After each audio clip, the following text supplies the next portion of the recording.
Bismillahirrahmanirrahim. Assalamu alaikum, everyone. Today we are embarking on an exciting literary journey into the world of daffodils by William Wordsworth.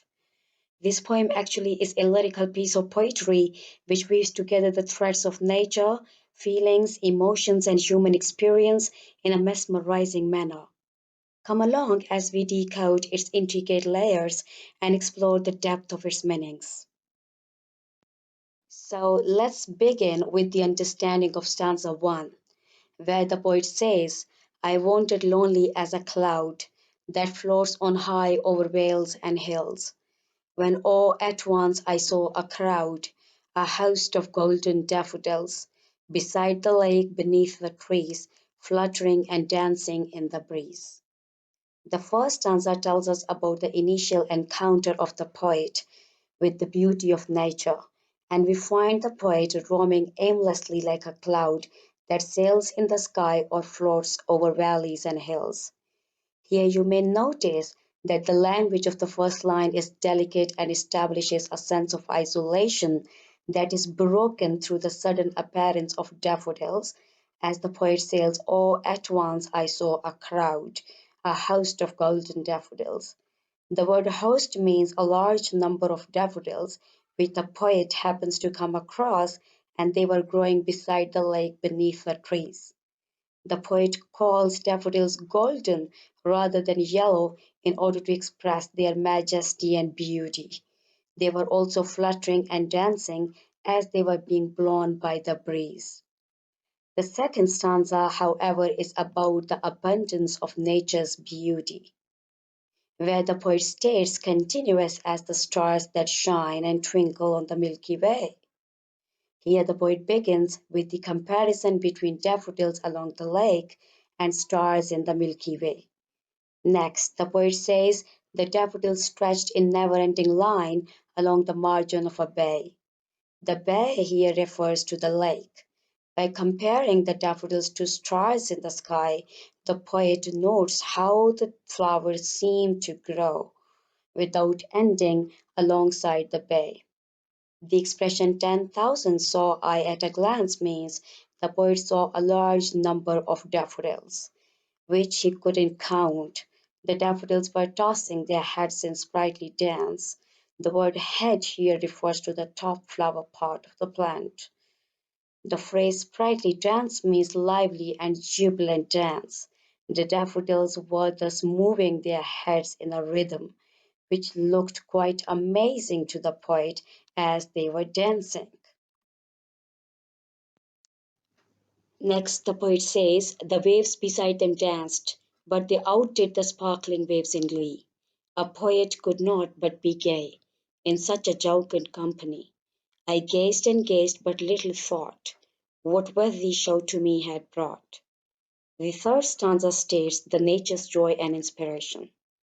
By saying the waves beside them danced, but they outdid the sparkling waves in glee, the poet means here that there were waves too, which seemed to be dancing in the lake, but the dance of the daffodils was more joyful than theirs. And for a poet like William Wordsworth, their joyful company was the ultimate source of pleasure and ecstasy. And then the poet gazed and gazed. This means he kept looking on the daffodils and their dance. The phrase little thought here means he was so spellbound by the beauty of the flowers that he couldn't think for some time. The word wealth here means happiness. Next he says, for oft when on my couch I lie, in vacant or in pensive mood, they flash upon that inward eye, which is the bliss of solitude, and then my heart with pleasure fills, and dances with the daffodils. The final stanza is about the comfort gotten through nature. So the poet says that while sitting on his couch, or in vacant or in pensive or thoughtful mood, the memories of those daffodils flash upon his inward eye, that is, his imagination or mental eye, which is the bliss of solitude, which means the supreme delight that comes out of loneliness. So their memory then becomes the source of joy in his solitude. His heart is then filled with pleasure and dances with the daffodils. Now, talking about the structure of the poem consists of four susters, that is, 6 line stanzas, adding up to 24 lines in total. It is told in past tense up until the final stanza, which means that the reader imaginatively participates in the poet's memory. The poem, however, is spoken in the first person throughout because it deals with the poet's own memory. Each stanza follows its own ABABCC rhyme scheme. For instance, in the first stanza, the word cloud rhymes with crowd, hills, daffodils, trees, and breeze. Similarly, in the second stanza, the word shine goes with line, way, bay, glance, dance. Let's talk about some figures of speech of the poem. In the first line of the stanza, we can notice the use of simile, as when the poet says, I wandered lonely as a cloud. Here he compares himself to a drifting cloud to convey a sense of solitude. Then he says in the first line of the second stanza, continuous as the stars that shine. This simile compares the continuous spread of the daffodils to the twinkling shine of stars. Next, enjambment. Throughout the poem, the poet has made use of enjambment, which means the sentences flow into the next line without a pause, such as the first line of the first stanza flows into the next line. I wandered lonely as a cloud that floats on high over vales and hills. Then metaphor. The poet uses metaphor when he says a host of golden daffodils. Here he is comparing daffodils to a big group of people or things gathered together. Next we have caesura, which is a pause or break in a line of poetry.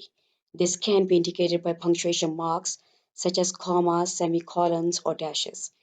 It occurs here after the word host and then the phrase beside the lake where we have a comma. Next, personification, which is to attribute human characteristics to lifeless objects.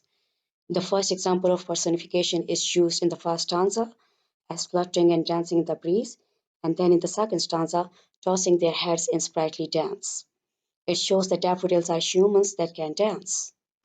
Next, consonance, which is the repetition of consonant sound, such as the sound of N in the phrase in never ending line.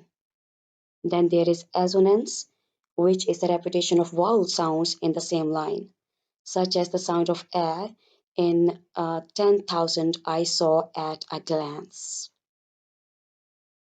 Next, we have alliteration, which is the repetition of the same consonant sounds in the same lines of poetry, such as the use of h sound as in second line that floats on high over vales and hills, then b sound in beside the lake beneath the trees.